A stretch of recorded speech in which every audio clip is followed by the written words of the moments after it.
सो बच्चों, इस क्वेश्चन में बोला गया है कि एक मिसाइल है, वो टारगेट को सक्सेसफुली हिट करने की प्रोबेबिलिटी 3/4 है। तो जो फेलियर है उसकी प्रोबेबिलिटी क्या हो जाएगी, या सक्सेसफुली हिट नहीं करने की, 1/4। अब टारगेट को पूरी तरह डिस्ट्रॉय करने के लिए कम से कम 3 सक्सेसफुल हिट चाहिए। ठीक है, कोई भी 3 हिट लग गए तो वो डिस्ट्रॉय हो जाएगी। तो मिनिमम कितनी मिसाइल्स मुझे छोड़नी पड़ेगी ताकि probability of completely destroying the target is not less than 0.95।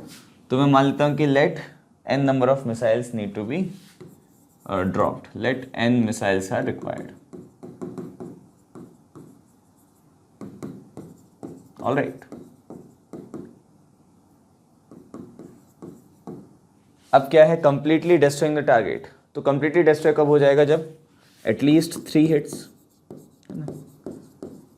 At least 3 hits. और जब भी एटलीस्ट 3 वाला कंसेप्ट आता है, या एटलीस्ट 1 या एटलीस्ट 2, तो आप इसको कॉम्प्लीमेंट्री अप्रोच से यूज करते हो, यानी कि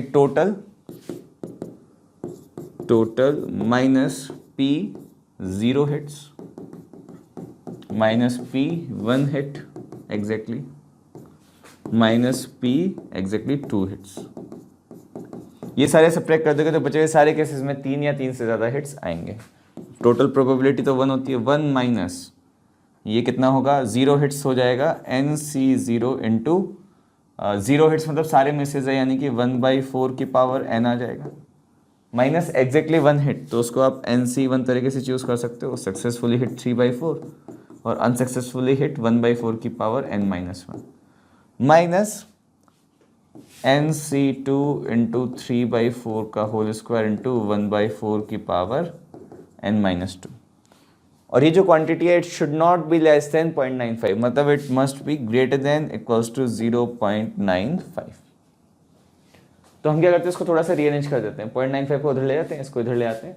तो 1 minus 0.95 is greater than equals to NC0 is 1, तो ये हो जाएगा 1/4 की पावर n। NC1 होता है n, तो ये आ जाएगा माइनस का हो जाएगा प्लस 3n/4 की पावर n, और ये हो जाएगा प्लस में NC2 यानी कि n into n-1/2 into 9 divided by 4 की पावर n।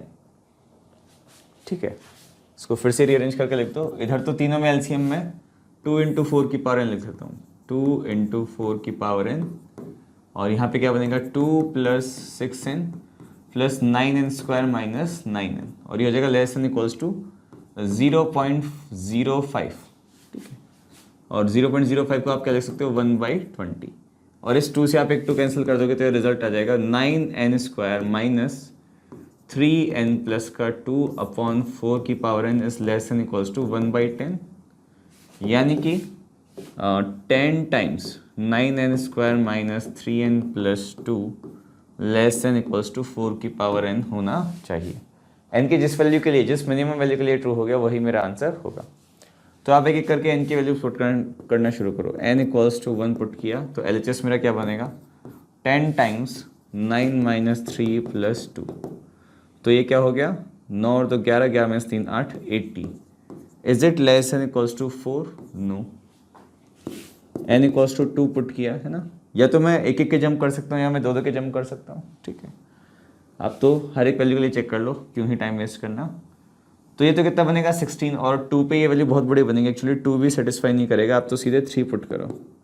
3 पुट किया तो 10 times 3 3 9 9 81, 81 plus 2 81 plus 2 83, 83 minus 6 is 83 minus 6 is 77, और ये 4 का क्यूब विच इज 64, सो ये भी ट्रू नहीं है। ठीक है, 2 और बढ़ा देते हैं, n इक्वल्स टू 5, ये क्या बन रहा होगा, 10 times 25 9 2 25 minus 15 plus 2, this will be 4 is to the power 5, this is 1024, 2 की पावर 10 है ये, और ये कितना है 22120। Is it less than equals to this? Not true.